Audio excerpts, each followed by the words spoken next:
जब हाँस्ने प्रसङ्ग आउँथ्यो हाँस्थे, नाच्ने प्रसङ्ग आउँथ्यो नाच्थे, करुणामय जब प्रसङ्गहरू कथाहरू चल्न थाल्थे अनि सबजना मन्त्रमुग्ध भएर बराबर आँसुहरू अश्रुबिन्दुहरू बगाउँदै भगवानको त्यो करुणालाई बुझ्दै कथा सुन्ने गर्दथे। यस्तै सत्सङ्ग चल्दै थियो सज्जन। एक दिनको कुरा हो, एउटा कुनै नयाँ व्यक्ति घुम्दै घुम्दै त्यही सत्सङ्गको बीचमा पुगेछ। यस्तै करुणामय प्रसङ्ग चल्दै थियो, गयो बीचमा बस्यो। अब माथिबाट चैतन्य महाप्रभुले बडा करुणाका कथाहरू भनिरहनु भएको छ। बडा दिव्य तरिकाले सबजना बसेर बराबर आँसु बगाउँदै कथा सुन्दै गरिरहेका छन्। अब त्यो नयाँ व्यक्ति कथा के हो थाहा थिएन, सत्सङ्ग के हो थाहा थिएन, भगवानको करुणा के हो थाहा थिएन, बीचमा बस्यो। यत्तिकै संयोगले त्यस्तो पर्यो। सज्जन बस्न त बस्यो, यता फर्केर हेर्छ सबजना रोइरहेका छन्, कथा सुनेका छन्। यताउता ध्यान छैन, यता फर्केर हेर्छ सबको नेत्रबाट आँसु बगिरहेको छ, अगाडि पछाडि सबैतिर। अब उसलाई उसको आँखा ओभानाको ओभानै छन्, उसलाई केही फरक परेन त्यो कथाले। कता कता उसलाई अप्ठ्यारो लागेछ, असहज भयो। सब रोइरहेका छन्, मेरो मात्रै आँखा ओभानो छ, के गर्ने होला, म पनि रुन पाए त हुन्थ्यो, अब आउँदैन, जबरजस्ती निकालेर भएन। त्यो त जसलाई भगवानको करुणा हुन्छ, जसले भगवत भक्तिमा डुब्न जानेको छ, उनीहरूको नेत्रबाट सजलीकृत हुने कुरा हो त्यो नेत्रहरू। यसै चाहेर हुँदैन सज्जन। तर सत्सङ्गको प्रभाव बस्दै गर्दा उसलाई आनन्द आयो, छोडेर जान मन लागेन। साँझको कथा पूर्ण भयो, फर्केर गयो घरमा।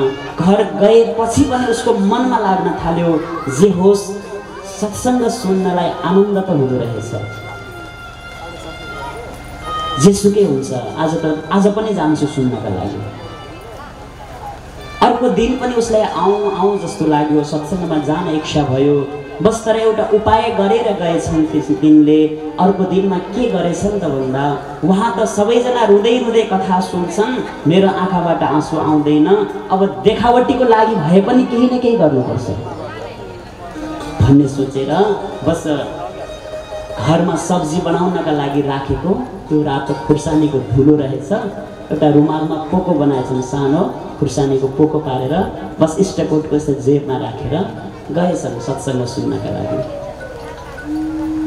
अब चैतन्य महाप्रभुले कथा प्रारम्भ गर्नु हो, सबैजना बसेर सुनेका छन्। ऊ पनि बीचमा गएर बस्यो। अब कथा सुरु भएपछि उसले के गर्यो, रुनु छ नि त, त्यो खुर्सानीको पोको निकाल्यो, यसरी आँखामा लगाउन थाल्यो, यता यता लुकी लुकी अरूले नदेख्ने गरी त्यो खुर्सानीको पोको आँखामा लगाउन थाल्यो। बस खुर्सानी लगाएपछि पिरो भयो, अब त अरूको भन्दा झन् धेरै आँसु आउन थाल्यो।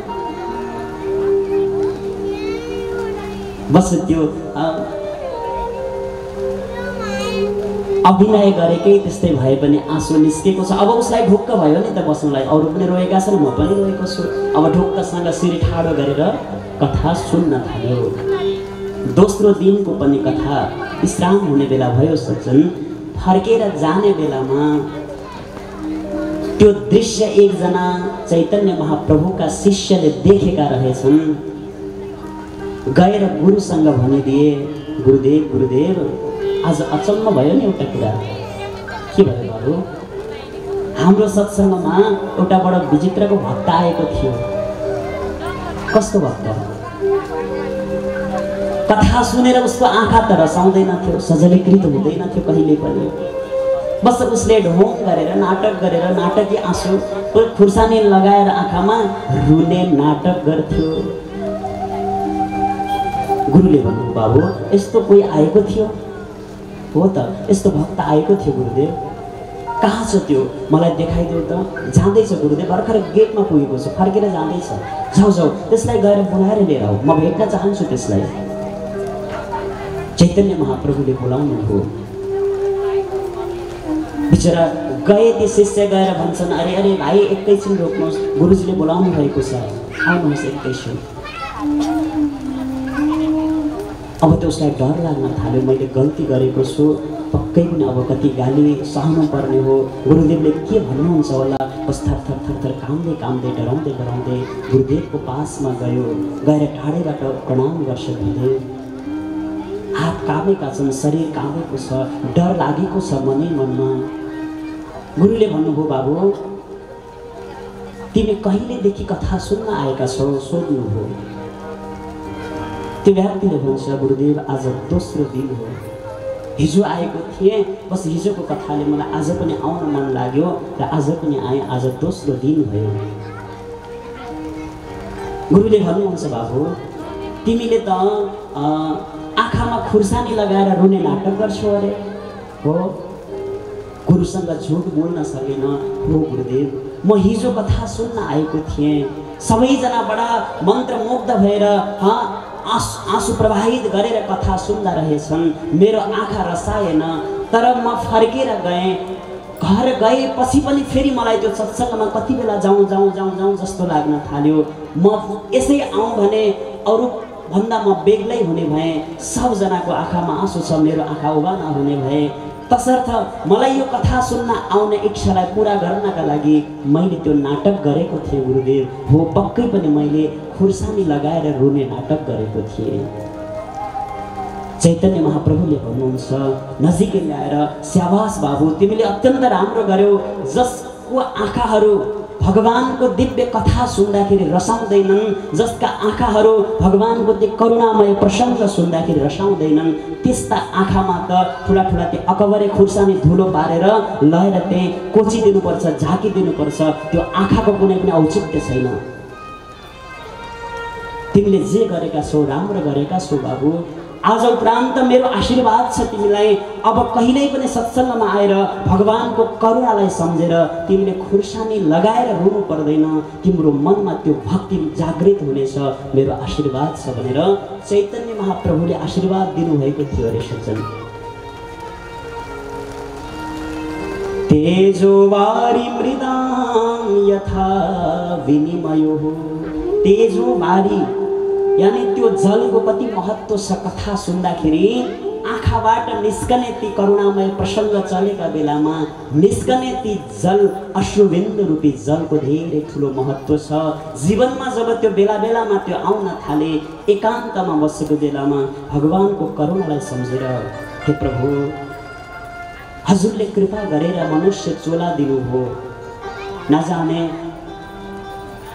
कहीं हामी खोरमा बाँधिएका हुन सक्थ्यौँ, गोठमा बाँधिएका हुन सक्थ्यौँ, किरा माकुराहरू भएर अनेक प्रकारले किचरमा हामी गढेका हुन सक्थ्यौँ। हजुरले कृपा गरेर मनुष्य चोला दिनुभयो। त्यो पनि विश्वको एउटा बडा सुन्दर तीर्थस्थल नेपालमा जन्म दिनुभयो। हजुरले धेरै ठुलो कृपा हामी माथि गर्नुभएको छ भनेर भगवानको त्यो दयालुतालाई सम्झेर, प्रभुको कृपालाई सम्झेर एकान्तमा जब मानुषी आँखाहरू सजलीकृत हुन थाल्दछन्, भगवानको भक्ति, भगवानले हामीलाई छिट्टै कृपा गर्दै हुनुहुन्छ। कथामा बसेको बेलामा जब हृदय पग्लिन थाल्दछ, जब आँसुहरू बग्न थाल्दछन्, मानुष त्यो कथाको धेरै ठुलो प्रभाव परिरहेको छ हामीमाथि। भगवानले धेरै छिट्टै हामीमाथि कृपा गर्दै हुनुहुन्छ। त्यो जलको आवश्यकता पर्दछ हाम्रो जीवनमा। अर्को मृदाम भनेको माटो, माटोको पनि आवश्यकता पर्दछ अरे जीवनमा। माटो खेतबारीको माटो, खेत मैदानको माटो, सडक रोडको माटो होइन। कुन माटोको कुरा गर्दै हुनुहुन्छ भन्दा विना महत पादरजो अभिषेकम। जो उच्च कोटिका सन्तहरू छन्, भगवानका भक्तहरू छन्, जसको भगवानसँग अन्तरङ्ग सम्बन्ध हुन्छ, जसले भगवानलाई साक्षात्कार गर्न सकेका छन्, अथवा जो भगवानका अनन्य भक्तहरू छन्, त्यस्ता भक्त सन्तहरूको चरणको जुन धुलो हुन्छ, चरणको जुन रज हुन्छ, त्यो माटोको हाम्रो जीवनमा यदि हामीलाई प्राप्ति भयो भने मानुष हाम्रो कल्याण सहजैसँग हुन्छ। भगवानको कृपा तिनीहरूलाई सहजैसँग प्राप्त हुन सक्दछ।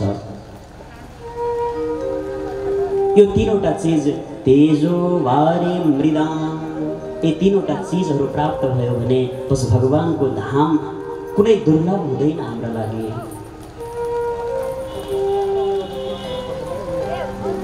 तसर्थ यस्ता प्रकारका भगवानका दिव्य दिव्य लीलाहरू छन्। अब अगाडिको प्रसङ्गमा भागवत सुन्ने पात्र कस्तो हुनुपर्दछ, भागवत कहाँबाट आयो र यो भागवत श्रवण गर्नाले के हुन्छ, नाना प्रकारका प्रसङ्गहरूलाई हामी भोलिको कथामा यहाँ जोड्नेछौँ। आज समयले नेटो काटिसकेको छ सज्जन। 7 बजेदेखि फेरि सन्ध्याकालीन सत्रमा, रात्रिकालीन सत्रमा हामी बस्नुपर्दछ। आउनुहोस् अब शेष कथालाई भोलि विस्तार गर्नेछौँ। सन्ध्याकालीन सत्रमा महात्म्यको कथा हामी सुन्नेछौँ। महात्म्यको कथा श्रवण गर्नाले भागवत भनेको के हो, भागवत किन सुन्नुपर्दछ, भागवत सुनेर के हुन्छ, सारा सारा कुराहरू हामीहरूले जानकारी पाउनेछौँ। महात्म्यको पहिलो अध्याय को मङ्गलाचरण 1 श्लोक हामी श्रवण गर्नेछौँ अहिले। त्यसपछि 6औं अध्याय महात्म्यको मङ्गलाचरण गरेर सिधा 6औं अध्यायमा कथा सुन्ने विधान छ। कसरी कथा सुन्नु पर्दछ, के भोजन गर्न मिल्छ, के मिल्दैन, हैन, अनेक प्रकारका विधि विधानका कुराहरू लेखिएको छ 6औं अध्यायमा। भागवतमा जम्मा 6वटा, भागवतको महात्म्यमा 6 अध्याय छन्, जस अन्तर्गत पहिलो 3 अध्यायमा ज्ञान वैराग्य भक्तिको महिमालाई जो गाइएको छ। बीचको 4औं र 5औं अध्यायमा धुन्धुकारी आत्मदेव ब्राह्मण र गोकर्णको कथालाई जोडिएको छ। 6औं अध्यायमा कथा सुन्ने विधि विधानको विषयमा व्याख्या गरिएको छ, जस अन्तर्गत हामी पहिलो अध्यायको पहिलो श्लोक मङ्गलाचरणबाट प्रारम्भ गर्नेछौँ।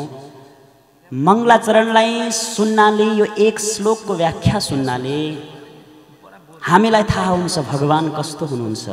हामी सब अन्योलमा परेका छौँ सज्जन। वास्तवमा प्रभुको रूप कस्तो छ त? हामी गङ्गाजीमा जान्छौँ, भगवान जल जस्तो, तुलसीको मठमा जान्छौँ, प्रभु परमात्मा तुलसीको पौधा जस्तो, जङ्गलमा जान्छौँ, पिपलको वृक्ष जस्तो, मन्दिरमा जान्छौँ, भगवान मूर्ति जस्तो। आखिर भगवानको स्वरूप कस्तो छ? 1 श्लोक हामी श्रवण राम्रोसँग गऱ्यौँ भने भगवान कस्तो हुनुहुन्छ, परमात्मा यो संसारमा किन आउनुहुन्छ र त्यो परमात्मालाई ध्यान गर्नेवाला, भजन गाउनेवाला भक्तहरूको जीवनमा के प्राप्त हुन्छ, सारा कुरा 1 श्लोकमा हामी बुझ्न सक्छौँ। यो भागवत अथाह छ, यो कथा होइन। भागवत भनेको अथाह हो। यसको पार पाइसक्नु छैन सज्जन। ठुला ठुला शेष, महेश, दिनेश, गणेश, तपस्वी, मनस्वी ऋषि मुनिहरूले पनि भागवतको व्याख्या गर्न लाग्नुभयो भने नेति नेति न इति, यो अन्त्य हुन सक्दैन, हामी यसको व्याख्या गर्न सक्दैनौँ भनेर बस शरणमा पर्ने गर्दछन्। अरे हामी 7 दिनमा व्याख्या गरेर त के नै सक्छौँ र? बस पाठ पारायण पूर्ण रूपले हाम्रो यहाँ हुनेछन्। कथाहरू कहीँ विस्तारमा त कहीँ संक्षेपमा। बस हामीले भागवतको यो महत्त्वलाई बुझ्दै जानेछौँ। पहिलो अध्याय पहिलो श्लोक। सच्चिदानन्द रूपाय विश्वोत्पत्त्यादिहेतवे तापत्रय विनाशाय श्रीकृष्णाय वयं नमः। सबैभन्दा पहिला भगवान कस्तो हुनुहुन्छ, भगवानको स्वरूप कस्तो छ? भगवान कालो हुनुहुन्छ कि गोरो हुनुहुन्छ कि डल्लो पातलो हुनुहुन्छ कि मोटे हुनुहुन्छ कि चिन्नु पर्यो नि त। जबसम्म कसैसँग परिचय हुँदैन तबसम्म त्यो व्यक्तिसँग प्रेम हुँदैन, सम्बन्ध अगाडि बढ्दैन। प्रेम हुनको लागि, सम्बन्ध नजिक बनाउनको लागि परिचय हुनुपर्दछ। भगवानको स्वरूप जबसम्म जान्दैनौँ तबसम्म भगवानसँग प्रेम हुँदैन हाम्रो। जबसम्म भगवानसँग प्रेम हुँदैन तबसम्म हाम्रो कल्याण हुन सक्दैन। पहिलो शब्द सच्चिदानन्द रूपाय। भगवानका विशेष 3वटा स्वरूपहरू छन्, रूपहरू छन्। पहिलो रूप मानिन्छ त्यो अन्तर्गतमा सत यानी सत्य स्वरूप हुनुहुन्छ प्रभु। यो संसारमा हामीले देखेका सारा चीजहरू छन्, दोकान मकान, घर बंगला, सबै संसार, पृथ्वी, रुख बिरुवाहरू, जति पनि यो संसारमा हामीले देखेका छौं सज्जन, यो सब नाशवान छ। बस बिस्तारै बिस्तारै बिस्तारै बिस्तारै एक दिन विनाशको तर्फ लम्किरहेको छ, विनाश भएरै छोड्छ। तर भगवान यस्तो हुनुहुन्छ, भगवत सत्ता यस्तो छ, जो पहिला पनि थियो, अहिले पनि वर्तमानमा पनि छ र पछि पनि सदैव उस्तै रहन्छ। कहिल्यै पनि परिवर्तन हुँदैन, कहिल्यै पनि विनाश हुँदैन। त्यसैलाई नै हामी भगवान भन्ने गर्दछौँ। भगवानको सत्य यानी सत्य स्वरूप परमात्मा हुनुहुन्छ। ब्रह्म सत्यम जगन्मिथ्यः संसरतीति संसारः, वेदले भन्ने गर्दछ। संसारमा जति पनि देखिएका वस्तुहरू छन् ती सब नाशवान छन्। ब्रह्म सत्य, भगवान परब्रह्म परमात्मा एकमात्र सत्य हुनुहुन्छ, जो कहिल्यै नाश हुनुहुन्न। संसरतीति संसार, जो हरेक क्षण परिवर्तन भइरहेको छ, सर्किरहेको छ, घर्किरहेको छ, विनाशको तर्फ लम्किरहेको छ। त्यही भएर नै यसलाई संसार भनेर भनिएको छ। पहिलो रूप प्रभुको सत्य यानी सत्य स्वरूप परमात्मा हुनुहुन्छ। दोस्रो भगवानको स्वरूप चित यानी चैतन्य। चैतन्य भनेको भगवान जड होइन क्या। हामी मन्दिरमा जान्छौँ दर्शन गर्न सज्जन वृन्द, त्यो मन्दिरमा जाँदा त्यो मन्दिरको मूर्ति हामीसँग प्रत्यक्ष रूपले बोलेको हामीलाई अनुभव हुँदैन। हामीले भोग लिएर जान्छौँ थालीमा, भगवानले सरासर खाएर त्यो थालीको भोजन घटेको हामी देख्न सक्दैनौँ। हामीले लिएर गएको चिज भगवानले खाएको हामी देखेनौँ। हामीसँग भगवान प्रत्यक्ष रूपले बोल्नु भएन भन्दैमा भगवान जड होइन, भगवान चैतन्य हुनुहुन्छ। भगवानले प्रत्यक्ष रूपले खानुहुन्छ, भगवान हामीसँग बोल्नुहुन्छ, भगवान सँगसँगै नृत्य गर्नको लागि तयार हुनुहुन्छ। तर त्यो भक्ति हामीमा हुनु पर्यो। बस हामीमा कमजोरी छ, त्यो भक्ति छैन हामीमा। परमात्मा अर्जुनसँग सखा बनेर गलबैया लगाउँदै हिँड्नुभयो। भगवान गोपिनीहरूको साथमा छम छम छम नृत्य गर्नुभयो। यशोदा माताले दिएको माखन मिश्री प्रेमसँग प्रत्यक्ष रूपले प्रभुले ग्रहण गर्नुभयो। उहाँहरूमा पूर्ण भक्ति थियो। बस त्यो भक्ति हामीमा प्रकट हुन सकेको छैन।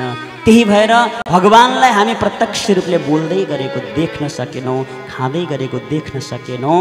हामीले त्यो देखेनौँ भनेर सज्जन, भगवान जड होइन, परमात्मा चैतन्य हुनुहुन्छ। तसर्थ प्रभुको दोस्रो स्वरूप चित यानी चैतन्य। बोले भक्तवत्सल भगवान को जय। अब तेस्रो भगवानको तेस्रो स्वरूप के हो त भन्दा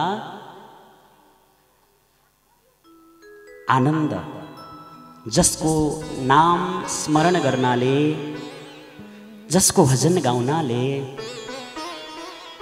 जसको कथा श्रवण गर्नाले व्यक्तिको जीवनमा आनन्दको अनुभूति हुन्छ।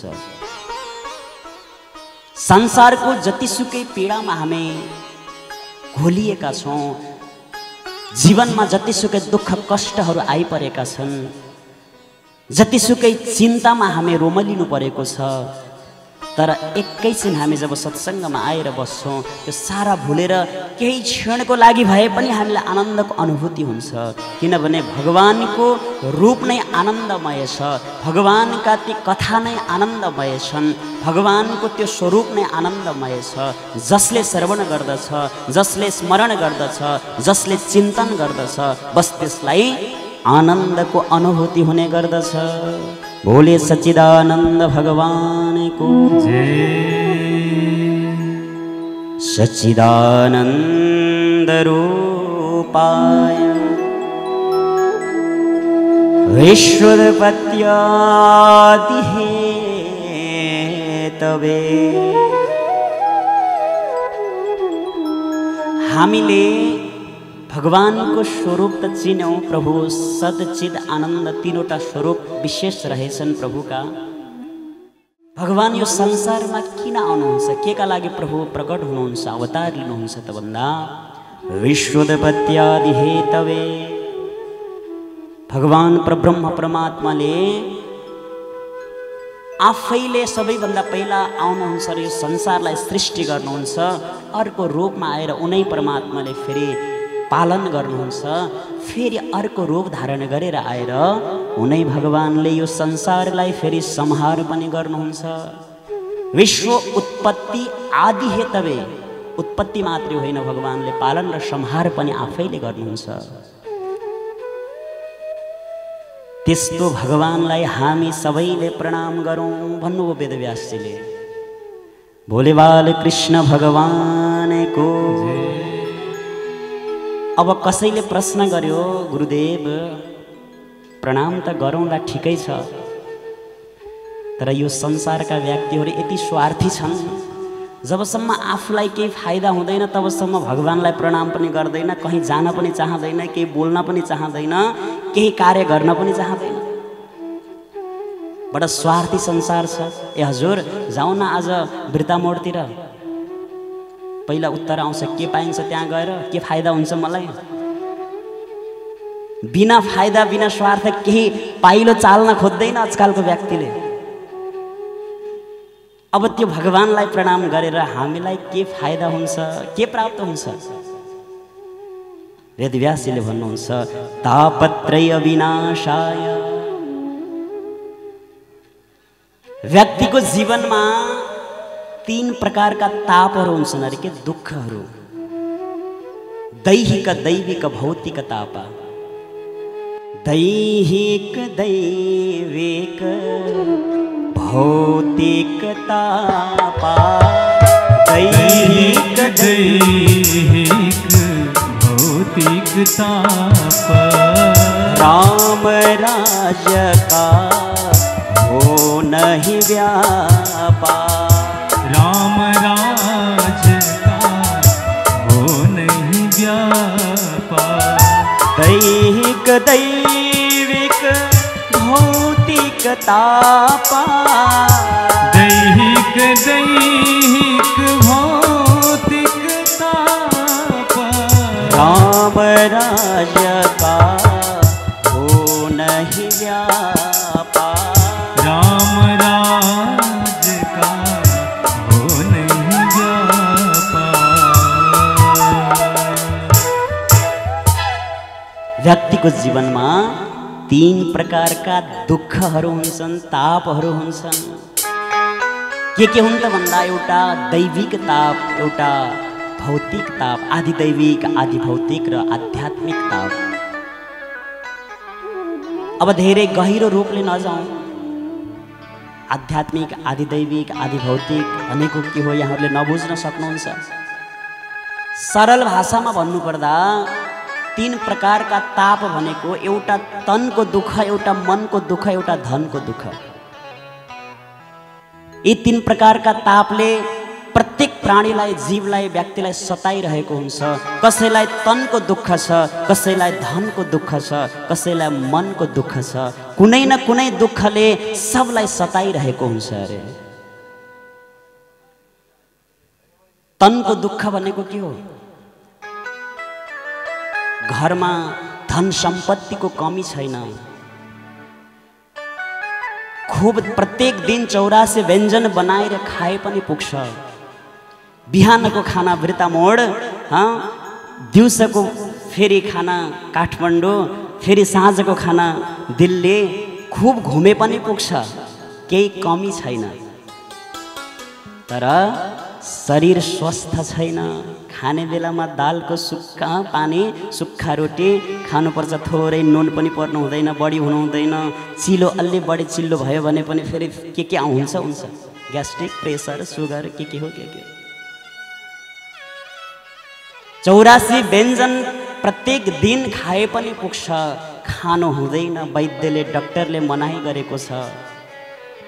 10 लाखको गद्दामा सुत्नको लागि छ, सब व्यवस्था छ।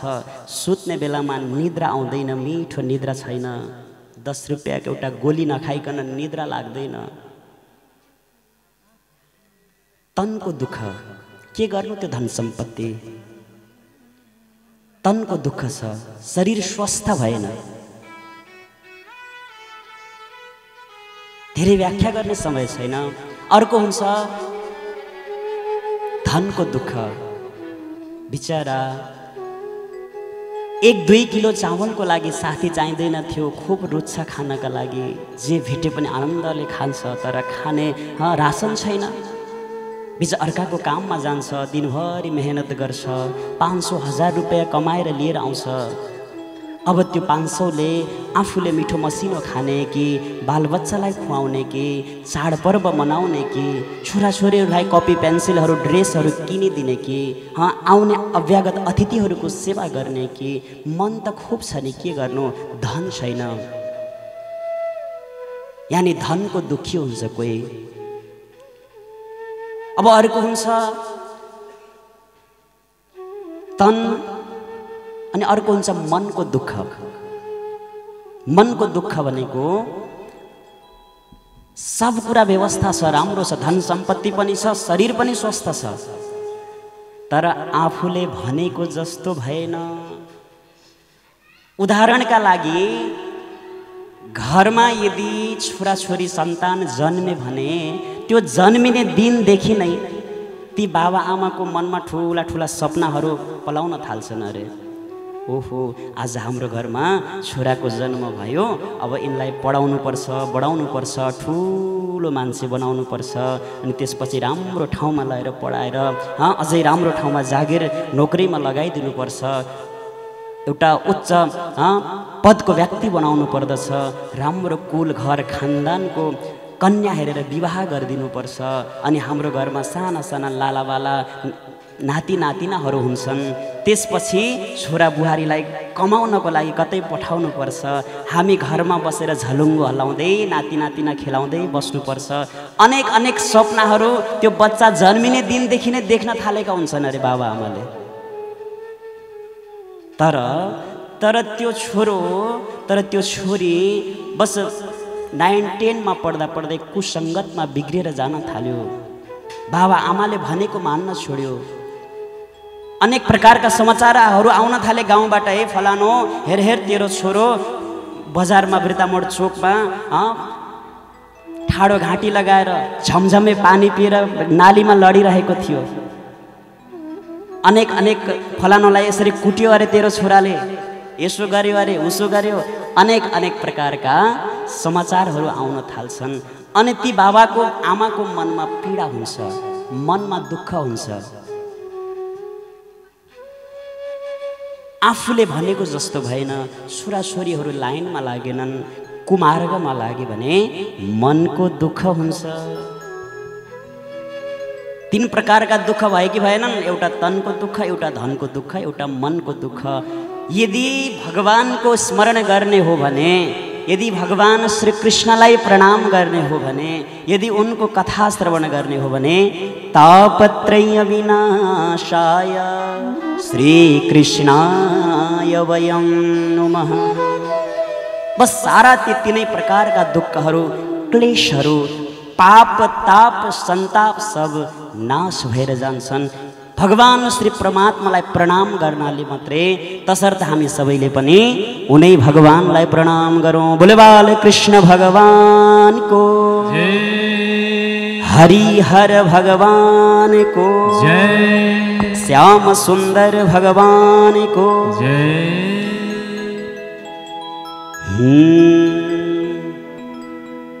जब जसले भगवानको कथा सुन्छ फेरि उसको हृदय गदगद भएर आउँछ, छमछम मन भित्रभित्रै नाच्न थाल्छ, बस मन अत्यन्त पुलकित हुन थाल्दछ। त्यसपछि उठेर नृत्य गर्न मन लाग्छ, आनन्दको अनुभूति हुन्छ।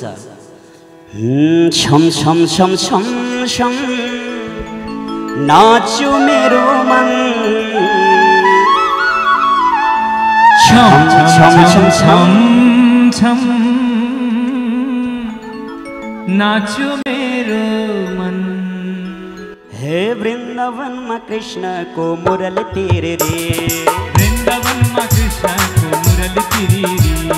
छम छम छम छम छम नाचो मेरो मन, बस छम छम छम छम छम नाचो मेरो मन।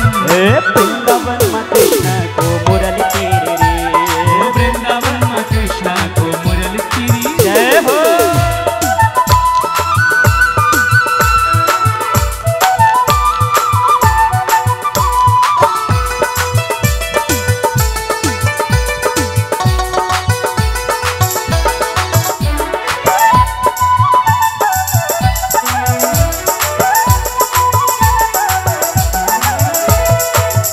झूमे घूमे घूमे नाचो मेरो मन, झूमे घूमे घूमे नाचो मेरो मन। सबैले झूमे झूमे घूमे घूमे नाचो मेरो मन, झूमे झूमे घूमे घूमे नाचो मेरो मन। वृंदावनमा कृष्णको मुरली तेरे रे, वृंदावनमा कृष्णको मुरली तेरे रे। छम छम छम छम छम नाचो मेरो मन, छम छम छम नाचो मेरो मन। वृंदावनमा कृष्णको मुरली तेरे रे, वृंदावनमा कृष्णको मुरली तेरे रे। जय हो। सबैको हात माथि हुनुपर्छ है। अब ताली बजाउँदै जय हो।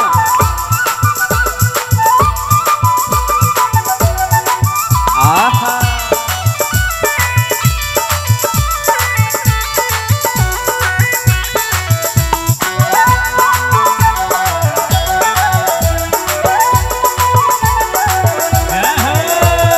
हाँसी हाँसी माया गासी नाचो मेरो मन, हाँसी हाँसी माया गासी नाचो मेरो मन। हाँसी हाँसी माया गासी नाचो मेरो मन, हाँसी हाँसी माया गासी नाचो मेरो मन। वृंदावनमा कृष्णको मुरली तेरे रे, वृंदावनमा कृष्णको मुरली तेरे रे। छम छम छम छम छम नाचो मेरो मन, छम छम छम छम छम नाचो मेरो मन। वृंदावनमा कृष्णको मुरली तेरे रे, वृंदावनमा कृष्णको मुरली तेरे रे। हरि बोल।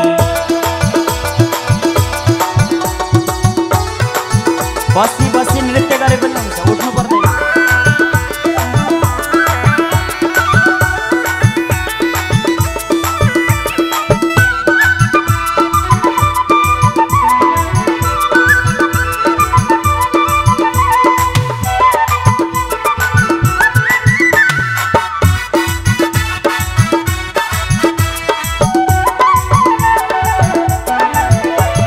मधुवनको मयूर जस्तै नाचो मेरो मन, मधुवनको मयूर जस्तै नाचो मेरो मन। मधुवनको मयूर जस्तै नाचो मेरो मन, लौ लौ मधुवनको मयूर जस्तै नाचो मेरो मन। वृंदावनमा कृष्णको मुरली तेरे रे, वृंदावनमा कृष्णको मुरली तेरे रे। छम छम छम छम छम नाचो मेरो मन, छम छम छम छम छम नाचो मेरो मन। वृंदावनमा कृष्णको मुरली तेरे रे, वृंदावनमा कृष्णको मुरली तेरे रे। हरि बोल।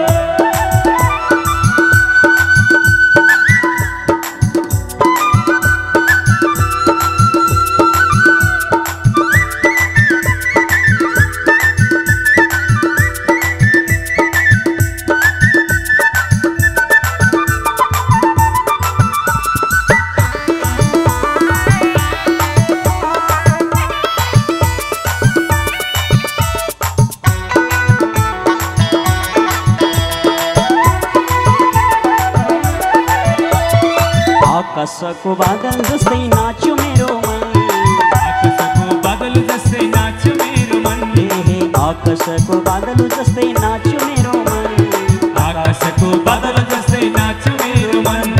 वृंदावनमा कृष्णको मुरली तेरे रे, वृंदावनमा कृष्णको मुरली तेरे रे।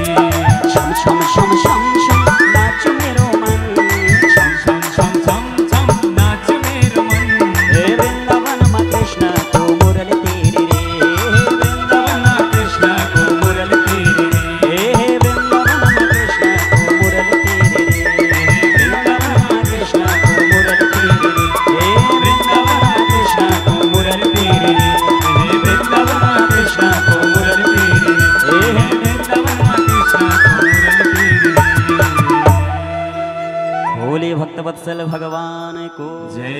रहो। कोई तन दुखी कोई मन दुखी, कोई धन बिना रहन्छन् उदास। थोरै थोरै सब दुखी सुखी राम का दास। सज्जन, यो संसारमा कोही पनि सुखी भनेर हुँदैन रे। कोही तनको दुखी, कोही मनको दुखी, कोही धनबिना अत्यन्त उदास भएर बसेका हुन्छन्। यदि यो संसारमा कसैले यदि छातीमा हात राखेर भन्न सकोस् म सुखी छु भनेर भने त्यो एक मात्र हुन्छन् अरे तिनीहरू जो यो संसार त के नै रहेछ र भनेर भगवत मार्गलाई अवलम्बन गरेर प्रभु भगवानको जो शरणमा परेका जो भगवानका दासहरू छन्, जो अनन्य भक्तहरू छन्, उनीहरूले नै भन्न सक्छन् अरे यदि म सुखी छु भनेर। होइन भने कुनै न कुनै दुःखले सबैलाई सताइरहेको हुन्छ। भोले भक्तवत्सल भगवानको जय, श्याम सुन्दर भगवानको।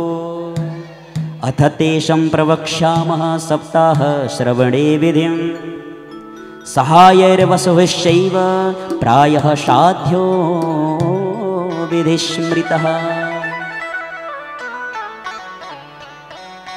यहाँ श्री सनक सनन्दन सनातन सनत कुमार नाम गरेका 4 ऋषिहरूले नारदलाई यो भागवतको महात्म्य सुनाउँदै हुनुहुन्छ।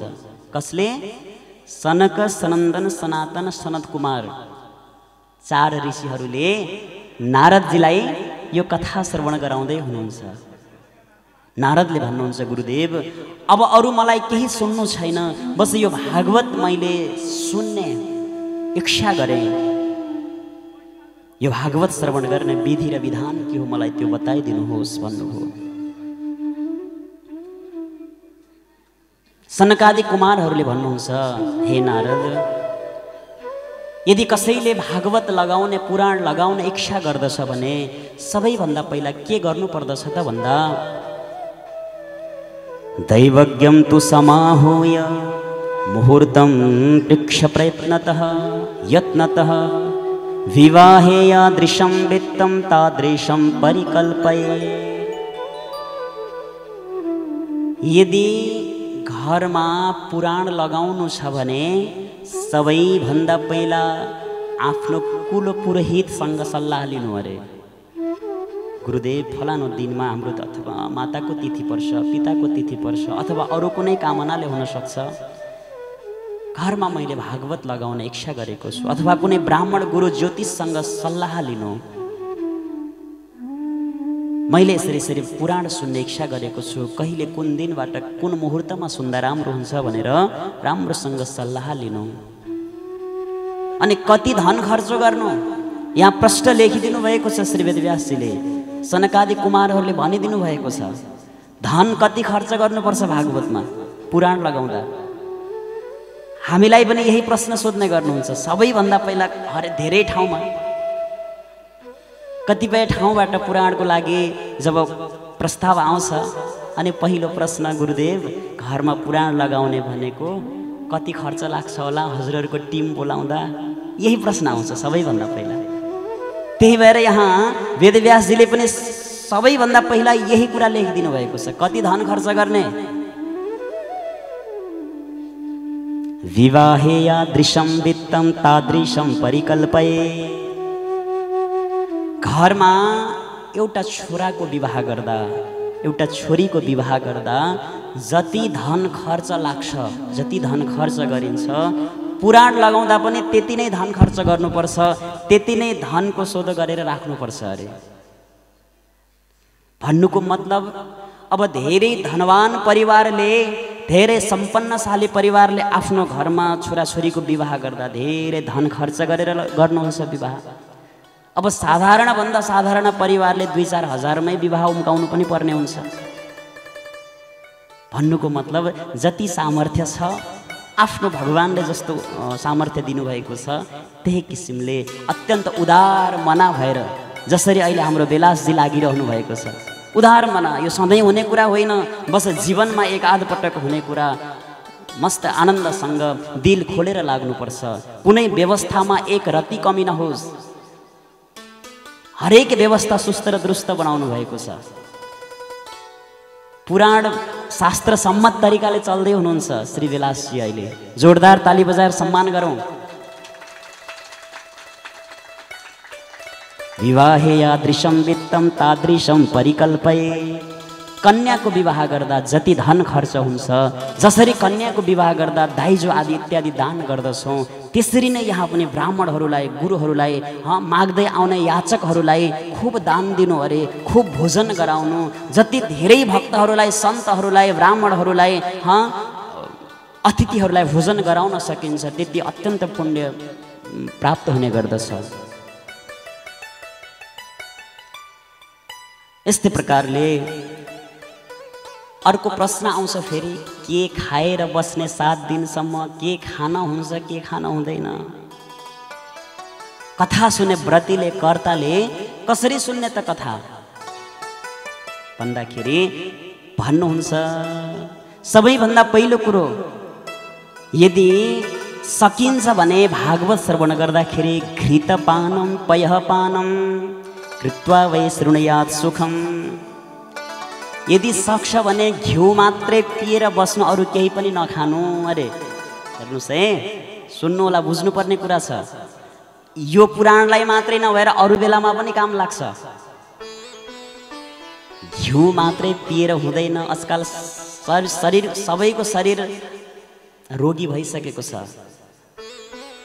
आज घिउ पिएर बस्यो भने भोलि कथामा बस्न लायक हुँदैन, हस्पिटल खोज्दै दौडिनुपर्छ फेरि। घिउले मात्रै भएन भने पयःपानम, दुध पनि पिउने गर्नु। त्यतिले मात्रै पनि भएन भने फलाहार लिन सकिन्छ, फलहरू, फलाहारहरू लिने गर्नु। अब कसैलाई त फलाहारले मात्रै पनि चल्दैन। यदि फलाहारले मात्रै हुँदैन भनेदेखि बस एक समय भोजन लिनु, एउटा एक समय फलाहार लिने गर्नु, एक टाइम होइन। त्यति गर्दा पनि मन कथामा लागेन, बस उतै भान्सातिरै, उतैतिर मन भागिरह्यो, बसेको छ शरीर यहाँ छ, मन जति किचनमा गयो, के पाक्यो होला यति बेला, कुटु कुटु भित्रभित्र दुख्न थाल्यो, मन आत्तिन थाल्यो, मन कथामा लागेन भने दुवै टाइम भोजन गर्नु, कुनै यहाँ रोकिएको छैन। 2 टाइम भोजनले भएन भने 3 टाइम गर्नु। त्यतिले पनि भएन भने कथा सुरु हुनुभन्दा पहिला भित्र गएर राम्रो टिफिन प्याकिङ गर्नु, अनि पछाडितिर बस्नु, कथा चल्दै गर्छ, कुटु कुटु खाँदै खाँदै कथा सुन्दै गर्नु। तर मन चाहिँ लाग्नु पर्यो कथामा, है, मन कथामा लाग्नु पर्यो। यदि व्रत बसेको छ, भोकै बसेको छ, मन कथामा लागेन, ध्यान कथामा लागेन भने त्यो फलाहारी बस्नुको कुनै औचित्य हुँदैन। प्रश्न रूपले यहाँ भन्नुभएको छ, भोजनम तु वरम मन्ये कथा श्रवण कारकम। बस त्यो व्रत रहने भन्ने कुरा, जे गर्दाखेरि, जसरी बस्दाखेरि मन कथामा लाग्छ, पूजामा लाग्छ, बस आफ्नो इन्द्रियहरू नियन्त्रणमा रहन्छन्, त्यसरी नै बस्नु पर्दछ। यसको कुनै विधि र विधान भन्ने कुरा छैन। सकिन्छ भने घिउ मात्रै पिएर बस्नु, फलाहारहरू खाएर बस्नु।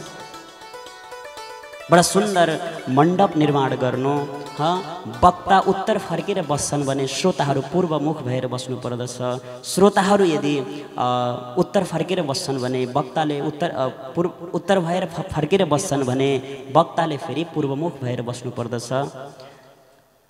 यसरी नै बडा सुन्दर कदलीका खम्बाहरू लगाएर बडा दिव्य मन्दिरहरू बनाउनु, टाढा टाढासम्म जति सकिन्छ धेरै आफ्ना भक्तहरू, भगवानको कथा प्रेमीहरूलाई निमन्त्रणा दिनु, बडा सुन्दर तरिकाले भागवतको आयोजना गर्नु, विधि सङ्गत ढङ्गले षोडशोपचारका विधानहरूद्वारा भगवानको पूजन गर्नुपर्दछ। लक्ष्मी नारायणको स्थापना सँगसँगै सारा देवी देवताको अङ्ग स्थापना गरेर पूजन गर्नुपर्दछ र नित्य स्तुति गर्नुपर्दछ। संसार सागरे मग्नं दीनं मां करुणानिधे कर्ममोह गृहीताङ्गं मामुद्धर भवार्णवा। प्रत्येक दिन भागवत भगवानको अगाडि गएर, हे प्रभु, हे भगवान, यो भावरूपी सागरमा म चुर्लुममा डुबेको छु। बाहिर निस्कनको लागि मैले मार्ग खोज्दैछु। बस हजुरले म वासना कर्मको यो बन्धनमा म बाँधिएको छु। यहाँबाट मलाई मुक्ति गराउनुहोला भनेर नित्य प्रति भागवत भगवानको खूब वन्दना गर्नु, प्रार्थना गर्नु। बडा सुन्दर सुन्दर यहाँ व्याख्या गरिएको छ। भोले भक्तवत्सल भगवानको र 7 दिन पर्यन्त बडा दिव्य तरिकाले कथा सुन्दै जानु। अन्तिम दिनमा यो भागवत पुराण लगाइसकेपछि अन्तिम दिनमा दद्यात् सुवर्ण धेनुं च व्रतपूर्ण महोत्सवे। सांगताको दिनमा यदि सम्भव हुन्छ भने सुवर्णको दान गर्नु साह्रै राम्रो मानिएको हुन्छ। पुराण लगाउँदाखेरि गौदान गर्नु, थोरै भए पनि भूमिदान गर्नु, बडा दिव्य यो भागवत अझै सुन्दर बन्दछ, यो विधान छ। यदि त्यो सम्भव भएन भने बस भगवानको शरणमा पर्नु। यदि सम्भव छ भने त्यो गर्दा साह्रै राम्रो हुन्छ। बडा दिव्य दिव्य तरिकाले भजन कीर्तनहरू बिचबिचमा भइराख्नु पर्दछ। जय जयकार बिचबिचमा लगाइरहनु पर्दछ। जय शब्दहरू, नमः शब्दहरू उच्चारण गर्नु पर्दछ। जय शब्दम नमः शब्दम शंख शब्दम चकारये। भोले भक्तवत्सल भगवान को, भागवत भगवान को यसरी बीचबीचमा जयकारका शब्दहरू लगाउनु, नाम संकीर्तनहरू गर्नु। अरे दिव्य भजन मण्डलीहरूलाई राखेर श्री